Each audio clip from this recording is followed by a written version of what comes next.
Hello and welcome to Goblins and Aliens. This is what the hobby community on YouTube refers to as Orktober. My first entry into this is this Cyclops. He's been sat on my shelf for quite some time. He got primed and it kind of stopped there. I was too nervous to attack this model and I didn't know what colour to paint his skin. But I think that he's a fit-in moment for an orc. One of the big issues about painting a model is the blank canvas effect. You don't know where you're going with it. This is how I tackle that, and I encourage you to try it too. I like to start off with a collection of express paint or any other filter paint that you may have at hand. And I give it a generous coat of each colour, smashing it straight into the model, not caring that the blue doesn't fit or the purple doesn't fit. When I add the next colour, I don't mind letting it blend in a wee bit. The more you do this, the more you'll understand this is deleting the blank canvas that you're facing.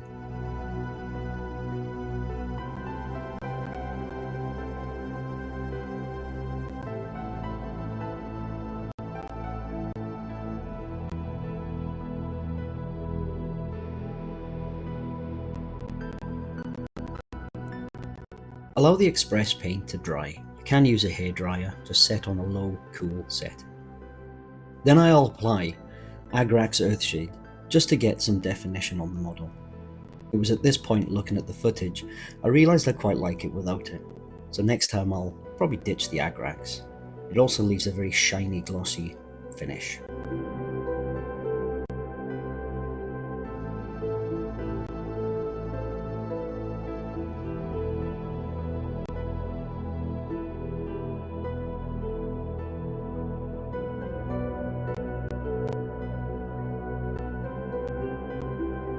After a healthy dose of express colour and some Agrax Earthshade, we now no longer have a blank canvas. We have a decent array of shadow tones that are going to sit beneath the next step, which is where I bring out my dry brushes with some of my favourite base tones. I'm going to hit this model completely, varying the angles and the colours that I choose, and that will give us another interesting layer to then work up on. Onto the dry brushing. These are the more muted tones that I use on pretty much all my models. I'm trying my best to aim towards the top end of the model and away from the shadows. I want those filter paints to really shine in the shadows. When the greens eventually go over the undershading, they'll affect the overall tone.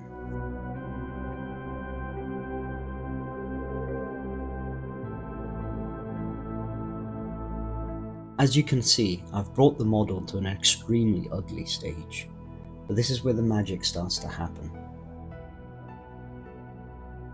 I use a very thin layer of green, and I start coating all the skin areas. You'll see that the blues and the purples of the pre-shading kind of alter it. I make my way around the model, just painting everything with this first thin layer. At this point I've realised that I've overdone the hair, so I'm going to hit it again with some express paint. I've got a better idea for where it was taking me, so this will be a kind of restart.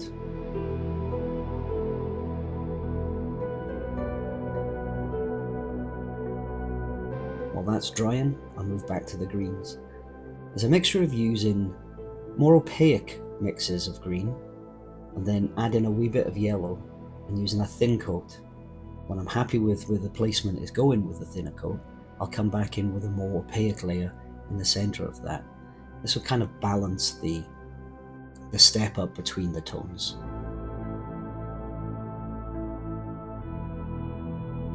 And at any point you feel that you're pushing the brightness too far, you can always glaze back over with the previous tone. This is a good technique to keep in mind, and it also saves the day on a lot of unnecessary mistakes.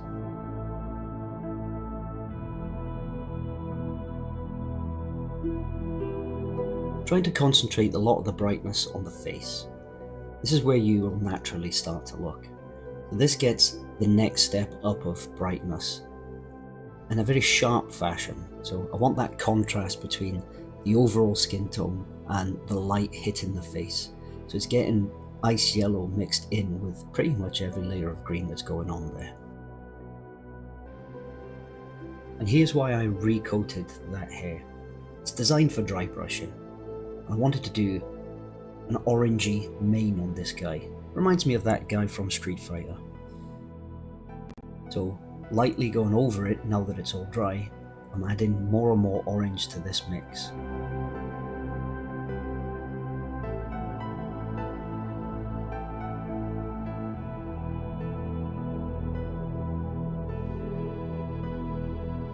With a few rough coats of brown with a bit of red mixed in, I'll hit all the leathers and the loincloth. This is a sort of pre-step ready for adding a bit of highlight. I'm not particularly fussed on going too crazy on these elements of the model, because the green and the orange seem to be the standout colours. These browns are just here to carry the model a bit more forward.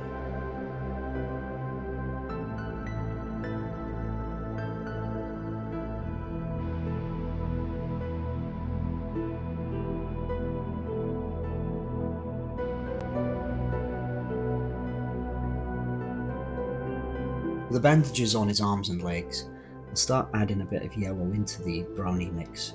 Just gradually build it up. I don't want to rush this one, because I don't want it to read as yellow, but I don't want it to read as white.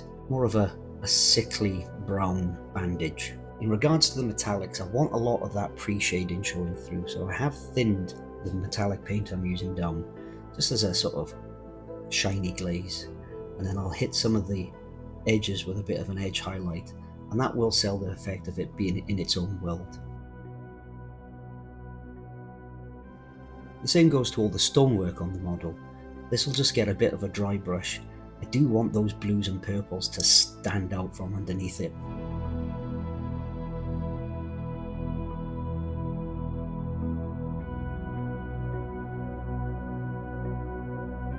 And that's this Cyclops finally done. It's a neat way of dealing with a blank canvas. I generally don't know why it took me so long to paint this guy, and I had so much fun painting it. The green really jumps out, so quite chuffed for that.